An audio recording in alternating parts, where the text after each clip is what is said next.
Hello and welcome again to my YouTube channel.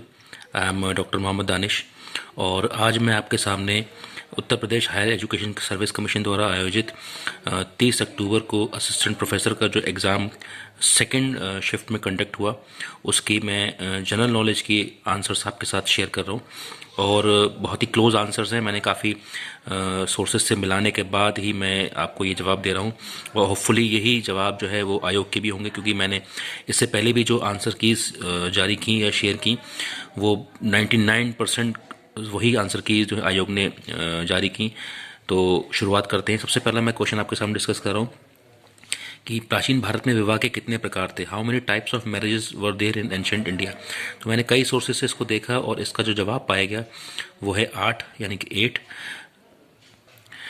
Second question है कि किस भारतीय राष्ट्रवादी नेता ने दांडी मार्च की तुलना नेपोलियन की पेरिस यात्रा से की, यानी कि which Indian nationalist leader compare Dandi march as the Paris march of Napoleon.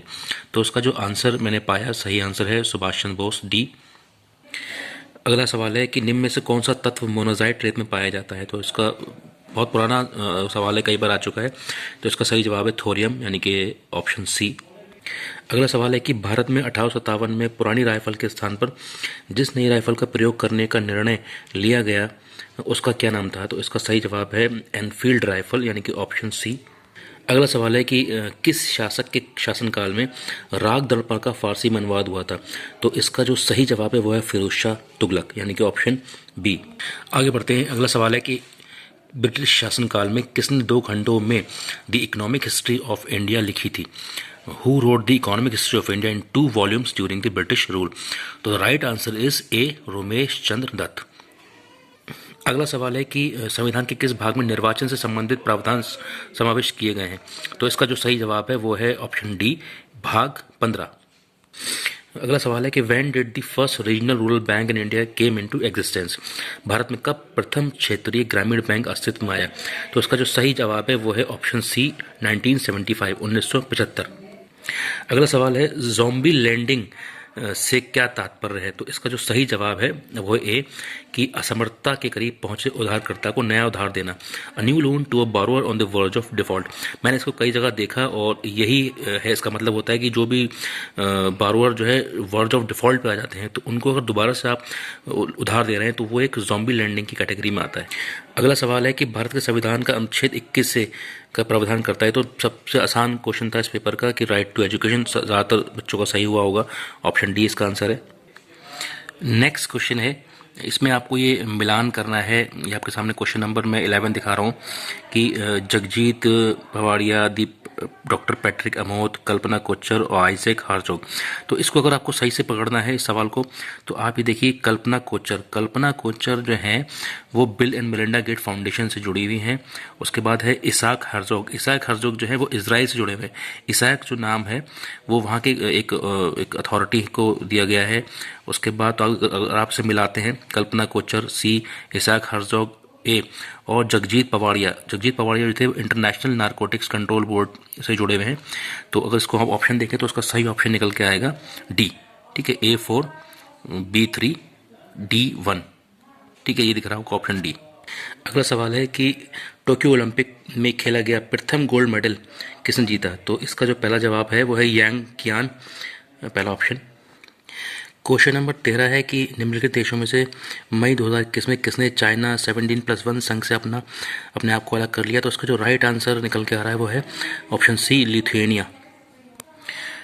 अगला क्वेश्चन है कि पराक्रम दिवस किस महत्वपूर्ण व्यक्ति के जन्म दिवस के उपलक्ष्य मनाया जाता है। तो उसको सही जवाब है इसका ऑप्शन बी, सुभाष चंद्र बोस। अगला क्वेश्चन है सबरी संकल्प योजना इन उत्तर प्रदेश किसके लिए इंटेंडेड थी। तो ये थी कुपोषण समाप्त करने हेतु, option A, eradicate malnutrition. Reflective teaching, अगला सवाल है 16 नंबर कि चिंतन शिक्षण क्या है। तो रिफ्लेक्टिव टीचिंग इज व्हाट। तो मेरे हिसाब से इसका ऑप्शन आंसर होना चाहिए रिप्रोडक्शन ऑफ थॉट्स, क्योंकि रिफ्लेक्टिव का मतलब होता है रिफ्लेक्ट करना।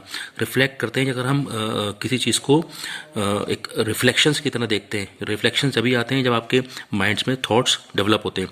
तो रिप्रोडक्शन ऑफ थॉट्स को हम बोलते हैं रिफ्लेक्शन, जिसको बोलते हैं रिफ्लेक्टिव टीचिंग।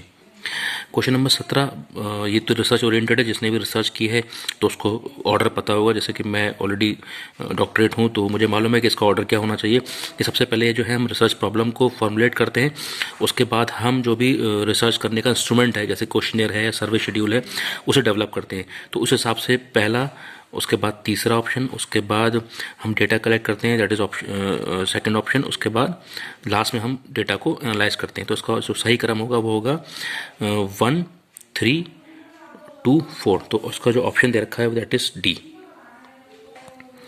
अगला सवाल है कि निम्नलिखित में से कौन सा एक साक्षात्कार का प्रकार नहीं है। तो देखिए, सेमी स्ट्रक्चर्ड इंटरव्यू होता है, स्ट्रक्चर्ड इंटरव्यू होता है, अनस्ट्रक्चर्ड इंटरव्यू होता है, लेकिन स्पेसिफिक इंटरव्यू कोई नहीं होता है। तो इसका जो है बी ऑप्शन गलत है। फिर हम बात करते हैं कि who was the first chairman of university grant commission. तो इसका सही जवाब है option C, doctor Shanti Swarup Bhatnagar. अगला सवाल है which of the following is a pre active stage of teaching.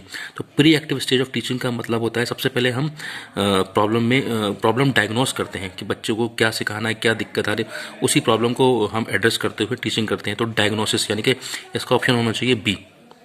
अगला सवाल है कि software program use to view web pages. तो ये होता है ब्राउज़र, 21 का ए।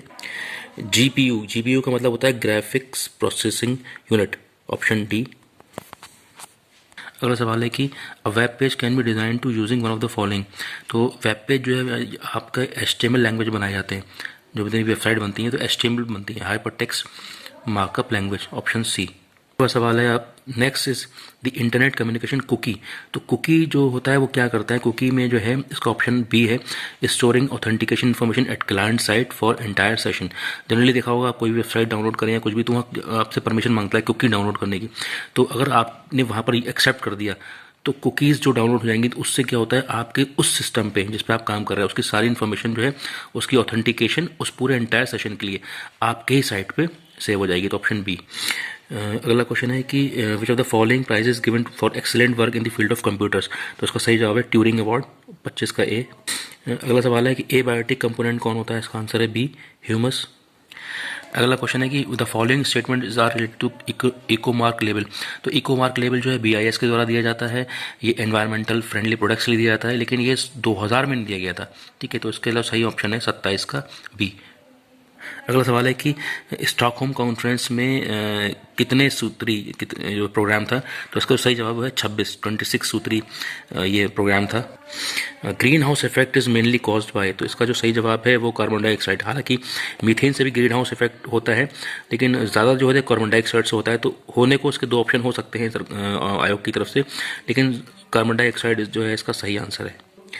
अगला सवाल है कि the molten rocks below to the surface of the earth is called magma. जो पिघली हुई चट्टानें इसे हम बोलते हैं वो होती है आपकी मैग्मा। 30। तो ये मैंने आपके सामने 30 क्वेश्चन आज GS के डिस्कस किए। अगले सेशन में मैं कॉमर्स के सारे आंसर्स आपको बताऊंगा। ठीक है, तो अगर आपको ये वीडियो पसंद आई हो तो उसको ज़रूर लाइक करिएगा, शेयर करिएगा और सब्सक्राइब करिएगा मेरे चैनल दानिश करिए counselling. Thank you very much, thanks for watching.